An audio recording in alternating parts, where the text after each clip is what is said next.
guys, how are you all? This is Sabi Alam and welcome to my channel. I hope you all are doing good. So आज का topic है algorithm in which I am going to share 80 plus short tricks to remember time complexity. हर एक computer student के लिए एक बहुत बड़ा task होता है इन सारी कॉम्प्लेक्सिटीज़ को याद करना और ये आपके हर एक एग्जाम के लिए बहुत ज़्यादा इंपॉर्टेंट होती है. So without wasting any time let's execute the lecture. सबसे पहले हम स्टार्ट करेंगे सॉर्टिंग एल्गोरिथम से. आई होप ये सारी सॉर्टिंग एल्गोरिथम आपको याद होंगी. तो इसकी प्रॉपर्टीज भी मैंने साथ में ली है टाइम कॉम्प्लेक्सिटी के साथ. सो आई होप स्टेबल और इन प्लेस आपको याद होगा. नहीं याद है तो मैं बता देती हूँ. स्टेबल एल्गोरिथम वो एल्गोरिथम होती है जो बिफोर सॉर्टिंग और आफ्टर सॉर्टिंग अपने आइडेंटिकल एलिमेंट्स का ऑर्डर सेम रखती है. ओके. और इन प्लेस सॉर्टिंग एल्गोरिथम वो एल्गोरिथम नहीं होती है जो एक्स्ट्रा स्पेस यूज में लेती है. ओके. और ये सारी सॉर्टिंग एल्गोरिथम आपको याद रखनी है. इनका ऑर्डर आपको याद रखना है. इसको याद रखने के लिए मैं ट्रिक थोड़ा लेट बता दूंगी. ओके. तो स्टेबल को आपको कैसे याद रखना है? स्टेबल को याद रखने के लिए आपको ये याद रखना है कि कोई इंसान स्टेबल बैठा है और आप उसकी तरफ हंसते हो तो वो क्या बोलेगा? क्यों हंसे? क्यों हंसे? कैसे बोलेगा? क्यों हंसे? Q4 क्या हो जाएगा? Quick sort. H4 क्या हो जाएगा? Heap sort. और SE से क्या हो जाएगा? Selection sort. है ना. स्टेबल बैठा है कोई इंसान, आप उसकी तरफ हंसते हो तो क्या बोलेगा वो? क्यों हंसे? ऐसे ही इन प्लेस में कोई इंसान आपको देख के उसने अपनी प्लेस चेंज कर ली तो आप क्या बोलोगे? मैं कोबरा हूँ क्या? तो तुमने अपनी प्लेस चेंज कर ली है. क्या बोलोगे? मैं कोबरा. इन प्लेस से क्या पता लगेगा? मैं कोबरा. ME से क्या होगा? Merge sort, counting sort, bucket sort और RA से radix sort. Okay. I hope कि स्टेबल और इन प्लेस आपको याद हो गया होगा. स्टेबल से क्यों हंसे और इन प्लेस से मैं कोबरा. ओके. अब आती है complexities.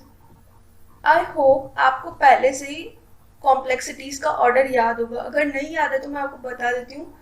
From minimum to maximum होती है log n log n, n square, n plus के, n इंटू के. n इंटू के हाइएस्ट कॉम्प्लेक्सिटी होती है. तो अगर आपको ये नहीं याद तो आप सिंपली क्विक सॉर्ट का याद रख सकते हैं. बेस्ट केस होगा log n, एवरेज केस होगा n log n और वर्स्ट केस होगा n square. Best case quick sort का सबसे कम होता है और सबसे बेस्ट होता है सारी एल्गोरिथम में. तो log n आपको याद रखना है. अब इन सारी कॉम्प्लेक्सिटीज को याद रखने के लिए मैंने एक बेतुका सा सेंटेंस बनाया है. तो वो आपको याद रखना पड़ेगा. क्यों हम बस MI कोबरा. ये आपको ये सेंटेंस याद रखना है. क्यों हम बस MI कोबरा. ओके. क्यों हम बस MI कोबरा. याद हो गया? ओके. तो क्यू से हो गया क्विक सॉर्ट. क्विक सॉर्ट की हमने याद कर ली complexity log n log n and n square. Okay. अब क्विक सॉर्ट का जो एवरेज केस है वो बन जाएगा हम यानी हीप एंड मर्ज. और क्विक सॉर्ट का जो वर्स्ट केस है वो बन जाएगा बस यानी bubble and selection. Okay. Quick sort का एवरेज केस बन जाएगा हम और क्विक सॉर्ट का वर्स्ट केस बन जाएगा बस. ओके. हो चुका है क्यों हम बस. अब आता है MI. M4 क्या होता है? Modified bubble sort.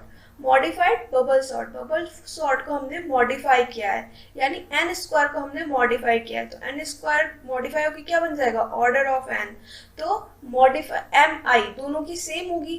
तो मॉडिफाइड और इंसर्शन सॉर्ट दोनों की सेम होगी. और बेस्ट केस में ये दोनों ऑर्डर ऑफ n हो जाएंगे. बाकी दोनों केसेस में ये ऑर्डर ऑफ n स्क्वायर ही रहेगा. आफ्टर दैट ये होता है कोब.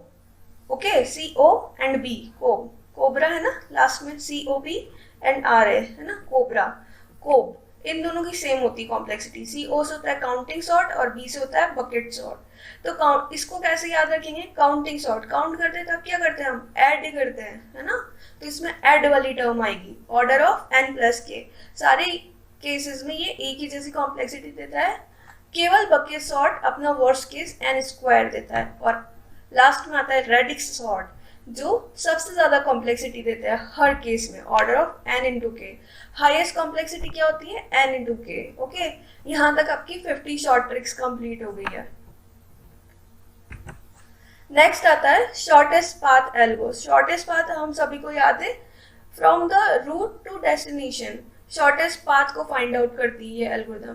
दो इंपॉर्टेंट एल्गोरिदम होती है, डिजक्रास एल्गोरिदम और बेलमैन-फोर्ड एल्गोरिदम। इन दोनों के बाय डिफॉल्ट हमको एवरेज केस याद रखने होते हैं। तो डिजक्रास का एवरेज केस होता है n प्लस ई लॉग n और बेलमैन-फोर्ड का होता है order of n into E. Okay, mostly worst case हमेशा बेस्ट केस में n मल्टीप्लाई करने पे बन जाते हैं। ओके, मोस्टली एल्गोरिथम्स में। तो अब हम एवरेज केस से बेस्ट केस कैसे बनाएंगे? एवरेज केस से हमेशा कम होता है बेस्ट केस, तो हमने ये ई हटा दिया तो क्या बचा? n log n बचा। तो ये क्या बन गया? बेस्ट केस बन गया। ओके, और बेस्ट केस में अब हमने n से मल्टीप्लिकेशन किया तो क्या बन गया? n स्क्वायर log n बन गया है। ओके, सिमिलरली इन बेलमैन-फोर्ड हमने n डॉट ई में से e को हटा दिया तो क्या बना? Order of n। ये क्या है? जब ग्राफ नल होगा तो उसकी कॉम्प्लेक्सिटी होगी बेस्ट केस में, अगर नल नहीं होगा तो n से एक और बार मल्टीप्लाई कर देंगे तो ये n स्क्वायर जब ग्राफ इज नॉट नल उसका बेस्ट केस आ जाएगा। अब हमको वर्स्ट केस चाहिए तो n से एक और बार मल्टीप्लाई कर देंगे तो ये आपका वर्स्ट केस आ जाएगा ऑर्डर ऑफ n क्यूब। ये बहुत ही ज्यादा सिंपल था। ओके, नेक्स्ट चलते हैं। अब आता है मिनिमल स्पैनिंग ट्री। ये ट्री होता है और वो क्या होता है? शॉर्टेस्ट पाथ में ग्राफ भी हो सकता है, लूप भी हो सकता है। मिनिमल स्पैनिंग ट्री में कभी भी लूप नहीं होगा और शॉर्टेस्ट पाथ होगा हमेशा। ओके, तो ये देख रहे हो इसकी जो एल्गोरिथम होती है ना, ये दो इंपॉर्टेंट होती है, प्रिंस और क्रुस्कल। और यहाँ देख रहे हो एवरेज केस, यहाँ पे इसका भी हमको एवरेज केस ही याद रखना है दोनों का। तो यहाँ पे देख रहे हो ये अभी हमने पढ़ा है order of n plus E log n। कहाँ का है? डिजक्रास एल्गो का है ना ये। ओके, तो क्या कैसे याद रखना है? डिज प्रेम भाई भाई, don't laugh. Okay, order of n plus E log n कैसे आ जाएगा? डिज प्रेम भाई भाई, order of n plus E log n। ये सारे केसेस में एक जैसी कॉम्प्लेक्सिटी देता है। ओके, प्रेम। उसके बाद है क्रुस्कल। क्रुस्कल में एवरेज केस होता है ई लॉग ई। अगर हम ई की जगह क्या रख देंगे? n, तो n log n बन जाएगा जो कि इसका बेस्ट केस होगा, और बेस्ट केस को n से मल्टीप्लाई करेंगे तो क्या आ जाएगा? n स्क्वायर log n, जो इसका वर्स्ट केस बन जाएगा। ये भी बहुत सिंपल था। ओके, नेक्स्ट चलते हैं हम ऑपरेशंस। ऑपरेशंस में मैंने सारे डेटा स्ट्रक्चर लिए और उसके सारे ऑपरेशंस को कंपेयर कर दिया है। तो सबसे पहले चलते हैं अरे।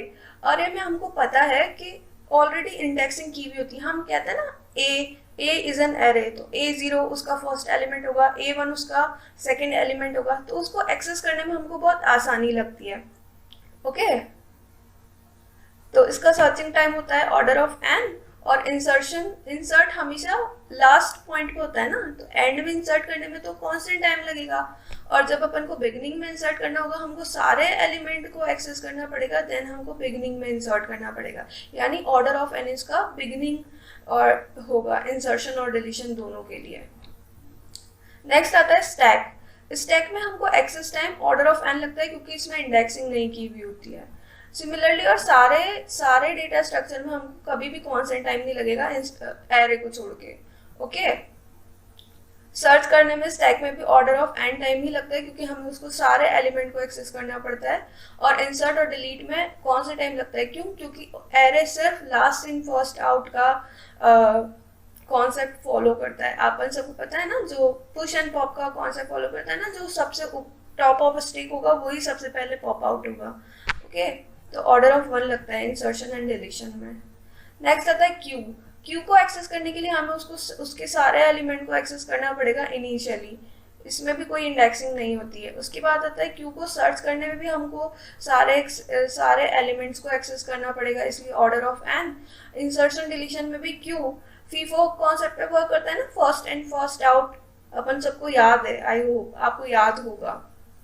तो फर्स्ट एंड फर्स्ट आउट के कॉन्सेप्ट पे वर्क करता है फीफो, ऑर्डर ऑफ 1 यानी कांस्टेंट टाइम लेगा। उसके बाद आती है single link list. Single link list हमें पता है जिसका लास्ट नोड हमेशा नल पॉइंटर रखता है। ओके, तो उसमें भी कोई इंडेक्सिंग नहीं होती, तो हमें एक्सेस करने में ऑर्डर ऑफ n टाइम लगेगा, सर्च करने में भी ऑर्डर ऑफ n टाइम लगेगा। लेकिन बिगिनिंग में उसमें इंसर्ट करना और डिलीट करना बहुत आसान होगा क्योंकि हमारे पास एड्रेस होता है। लेकिन एंड में इंसर्ट और डिलीट करने के लिए हमें पूरी लिंक लिस्ट को एक्सेस करना पड़ेगा। ओके, इसलिए ऑर्डर ऑफ n इसका एक्सेस टाइम इंसर्शन और डिलीशन का टाइम होगा। इसमें इंडेक्सिंग नहीं होती है, इसलिए एक्सेस टाइम कांस्टेंट नहीं लगता है, ऑर्डर ऑफ एन लगता है। सर्च करने में भी हमें पूरी लिंक लिस्ट को एक्सेस करना पड़ेगा, और बिगिनिंग में इंसर्ट करने के लिए तो कांस्टेंट टाइम सिंगली जैसा लगेगा, और डबल में क्योंकि उसका लास्ट पॉइंटर फर्स्ट पॉइंटर को शो आउट करता है ना, पॉइंट आउट करता है ना, इसलिए हमको डिलीशन में भी constant time, insert deletion at the end में कांस्टेंट टाइम ही लगेगा। ओके। बाइनरी सर्च ट्री हर एक ऑपरेशन में ऑर्डर ऑफ एन टाइम लेता है। B tree and AVL tree दोनों हर एक ऑपरेशन में लॉग एन टाइम लेते हैं। ओके। यहाँ तक आपकी इस ऑपरेशंस में आपकी 24 शॉर्ट ट्रिक्स कंप्लीट हो चुकी है, और यहाँ पे आपकी 80+ शॉर्ट ट्रिक्स कंप्लीट हो चुकी है। तो thank you so much, have a nice day. Video को लाइक और शेयर करना ना भूलें, और चैनल को सब्सक्राइब करना ना भूलें। Thank you so much, bye bye, take care.